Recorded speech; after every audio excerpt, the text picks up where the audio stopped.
Cash వచ్చినప్పుడే ఇన్కమా? Cash ఇచ్చినప్పుడే ఎక్స్‌పెన్సా? No.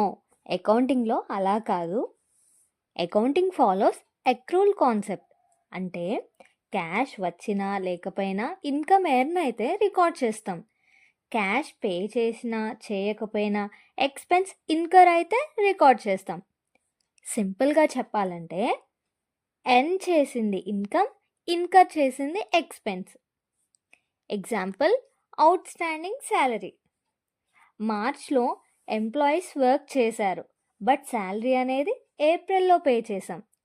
ఎందుకంటే అకౌంటింగ్లో మార్చ్లోనే రికార్డ్ చేస్తాం, బికాస్ వర్క్ అనేది మార్చ్లో జరిగింది కాబట్టి. Another example, credit sales. Goods జనవరిలో 10,000 రూపీస్కి సెల్ చేసాం, మనీ ఫిబ్రవరిలో వచ్చింది.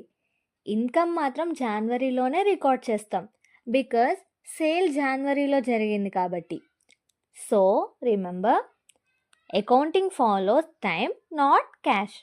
నెక్స్ట్ టాపిక్ ఏంటో కామెంట్ చేయండి. Thank you for watching. Please do like, share and subscribe for more videos.